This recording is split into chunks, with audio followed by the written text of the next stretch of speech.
Michael Burry warns for a November stock market crash on the horizon. There will be blood.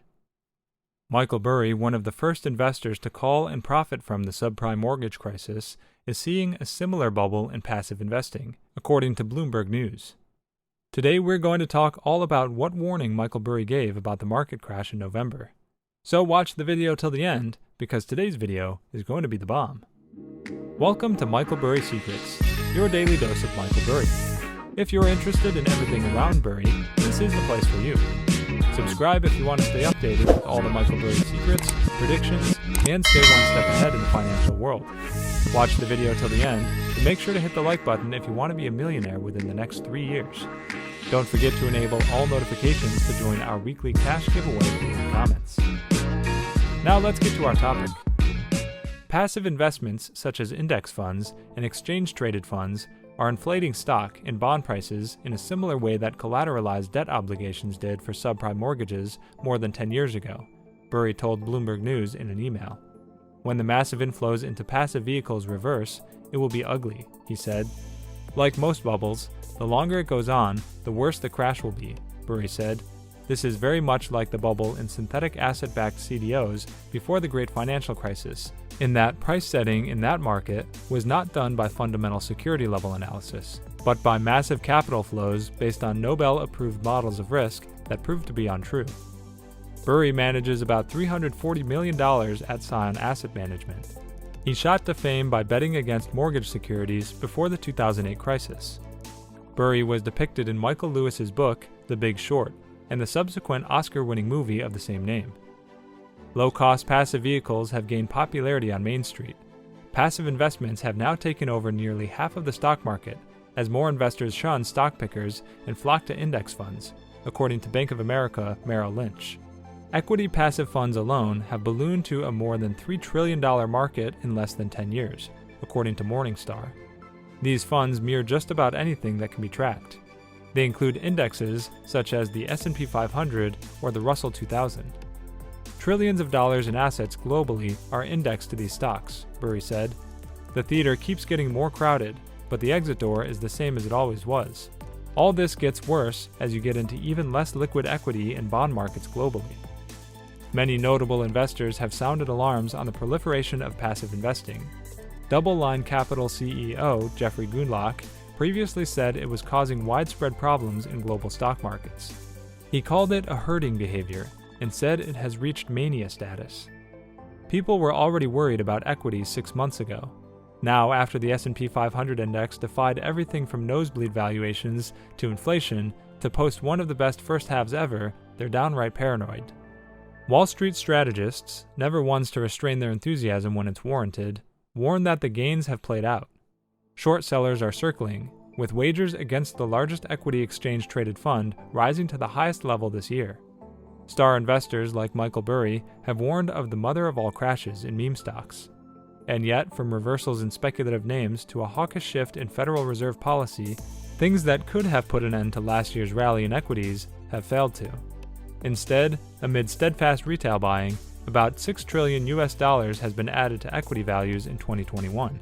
With the S&P 500's 14% rally putting it on course for its second-best January through June period since 1998. The inflows of money are still so good, Mike Wilson, chief U.S. equity strategist at Morgan Stanley, said in an interview on Bloomberg TV and radio. The money does not leave the market, it just looks for another place to go. While bears are getting bolder, the bulls have history on their side. In the 27 years when gains in equities were this strong through the first 6 months, 3/4 of the time stocks continued to march higher by December.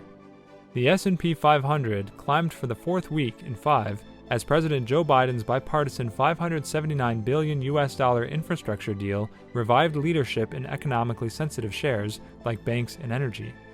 The Russell 2000 index of small caps jumped more than 4%, the most since March, while the tech-heavy NASDAQ 100 advanced for 6 straight weeks, the longest winning streak in 5 months.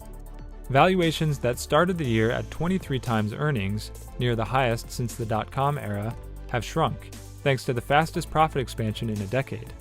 Nevertheless, at 21, the current reading is still above the 5-year average of 18. Moreover, this quarter likely marks the peak of a profit recovery from the pandemic recession, with forecast growth slowing from 63% now to 4% early next year. Throw in the threat of tax hikes and Fed tapering, and it's not hard to see why Wall Street strategists call for caution. Their average year-end target, tracked by Bloomberg, stood at 4,213, a 1.6% decline from the index's last close. Burry, who rose to fame on his winning mortgage bets from the 2007 to 2008 housing crash, joined the chorus this month, issuing a series of tweets warning individual investors about losses the size of countries in the event of crypto and meme stock declines. Short sellers, almost driven into extinction amid an equity rally and January's short squeeze, are reloading. Bearish bets on the SPDR S&P 500 ETF have climbed to 5% of its stock outstanding, from less than 2% at the start of this year, according to IHS market data. Meanwhile, demand for protection against losses in coming months is rising in the options market. "You've got a market that's kind of run ahead of itself," said Kevin Caron, portfolio manager for Washington Crossing. "Now, it's more likely you're going to get some volatility in the market for the next 6 months or so, until earnings and fundamentals fill in under stock prices which have become quite rich." Evil October has shaken the stock market and sparked fear amongst investors. After all, this is the month in which some memorable bad developments have happened. The Panic of 1907, a little-mentioned banking meltdown, alarmingly similar to 2007, the infamous Black Tuesday, Black Thursday, and Black Monday of 1929, and the Black Monday of 1987. Even though October is almost over and only a few stocks have experienced a significant downturn, market insiders say the entire market is tipping on a knife's edge, and a crash of epic proportions is fast approaching. The Federal Reserve is extremely worried about the rapid pace of inflation growth, and borrowing costs are following the same upward trend, which will start hitting consumers' wallets before the end of the year. But everything can fall apart even before we have to take our winter coats off the closet. The Fed is about to hike interest rates over the next few weeks, and that will remarkably increase the chance of setting off a massive stock market crash. Over the past year, the U.S. stock market recorded an unprecedented boom, mostly thanks to low interest rates. The Fed's policies artificially propped up the market by suppressing interest rates to near zero levels, and in that way, making borrowing conditions more appealing for traders to take more money to invest and push up company valuations to sky highs. Higher interest rates could also trigger widespread stress in the economy. Companies struggling with mounting debt could be in trouble to meet higher interest charges. This could also result in a sharp economic decline, which would also be bad news for stocks. Well, that's it for today's video, guys. Also, we would like to mention that this is not a channel intended specifically to provide financial advice, and we do not ask you to invest in any company. This is merely a channel directed towards bringing educational content to your doorsteps. With that in mind, before you invest in anything, we recommend you do thorough, wide-spectrum research on the topic. And make sure to subscribe and give us a thumbs up. See you next time on Michael Burry Secrets. Bye.